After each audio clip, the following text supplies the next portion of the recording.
சிவகங்கை மாவட்டம் திருபுவனம் அருகே மீன்பிடிப்பதற்காக வைகை ஆற்று நீரை கண்மாயில் நிரப்ப விடாமல் ஷட்டரை அடைத்து திமுக பிரமுகர்கள் அராஜகத்தில் ஈடுபட்டுள்ளனர். பிரமனூர், வயல்சேரி, வாடி கிராமங்களில் அதிகளவு நெல் மற்றும் பருத்தி பயிர்கள் நடவு செய்யப்பட்டுள்ளன. இந்த பகுதிகளில் உள்ள முக்கிய நீராதாரமான பிரமனூர் கண்மாயில் தற்போது தண்ணீர் இல்லாததால் தட்டான்குளம் தடுப்பணையில் தேக்கி வைக்கப்பட்டிருந்த தண்ணீர் வலது பிரதான கால்வாய் வழியாக பிரமனூர் கண்மாய்க்கு கடந்த 16ஆம் தேதி திறக்கப்பட்டது. கண்மாயில் மீன்பிடிப்பதற்காக திமுக பிரமுகர்கள் ஷட்டரை அடைத்துள்ளதால் நெல், பருத்தி செடிகள் கருகும் நிலை ஏற்பட்டுள்ளது. திருவள்ளூர் மாவட்டம் திருத்தணி அருகே ஓராண்டாக திறக்கப்படாமல் உள்ள பொது கழிப்பிடத்தை உடனடியாக திறக்க வேண்டும் என பொதுமக்கள் கோரிக்கை விடுத்துள்ளனர்.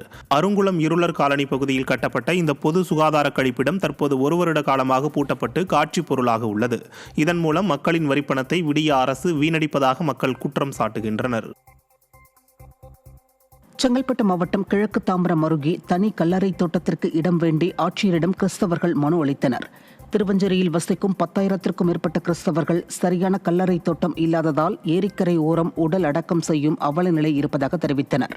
தாங்கள் வசிக்கும் பகுதியிலேயே ஒதுக்குப்புறமான இடத்தில் தனி கல்லறை தோட்டம் ஒதுக்கீடு செய்ய கோரி மாவட்ட ஆட்சியரிடம் மனு அளித்தனர்.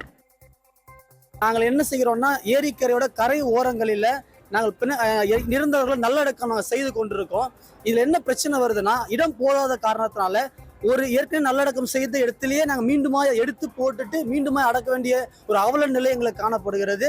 அதனால் இன்றைய தினத்தில் நாங்கள் எல்லா சபையாருமாய் சேர்ந்து கலெக்டர்கிட்ட மனு கொடுக்கும்படியாக அந்த இடத்துல வந்திருக்கிறோம். கலெக்டர் மனு கொடுத்துருக்கோம். நிச்சயமாக எங்களுக்கு ஒரு நல்ல முடிவை அவர் எடுத்து கொடுப்பார் நாங்கள் நம்புகிறோம். நீலகிரி மாவட்டம் உதகை அருகே குடிநீர் ஆதாரமாக விளங்கும் நீர் ஊற்றை விவசாயத்திற்கு பயன்படுத்துவதை கண்டித்து ஆட்சியரிடம் கிராம மக்கள் மனு அளித்தனர். காரப்பிள்ளு கிராமத்தினரின் குடிநீர் ஆதாரமாக விளங்கும் மல்லிக்குறை நீர் ஊற்றை விவசாயத்திற்காக சிலர் கிணறுகள் அமைத்து பயன்படுத்துவதாக கூறப்படுகிறது. இதனால் குடிநீர் தேவை பாதிக்கப்பட்டுள்ளதாக கூறி காரப்பிள்ளு கிராமத்தினர் ஆட்சியர் அலுவலகத்தில் மக்கள் குறைதீர்க்கும் நாள் கூட்டத்தில் மனு அளித்தனர். ஸ்டாலின் மாடல் ஆட்சியில் குடிநீர் ஆதாரங்களை ஆக்கிரமிப்பதும் குடிநீரில் கழிவுநீர் கலப்பதும் அதிகரித்து வருவது மக்களை அச்சப்பட வைத்துள்ளது. எங்கள் ஊரில் 50 to 70 குடும்பம் வாழ்ந்து வந்துட்டு இருக்கோம். எங்கள் ஊருக்கு மல்லிகூரை கீழே இருந்து ஒரு ஓடையிலேருந்து ஒரு காலகாலமாக ஒரு 90 ஆண்டுக்கு முன்னிருந்து தண்ணி வந்துட்டு இருந்தது. அது இப்போ விவசாயத்துக்கு அந்த ஓடையவே க்ளோஸ் பண்ணிவிட்டு இப்போ எனக்கு குடிக்கிறதுக்கு தண்ணி இல்லாமல் பண்ணியிருக்காங்க. இதனால் நாங்கள் வாழ்வாதாரம் ரொம்ப பாதிச்சுட்டு இருக்கோம்.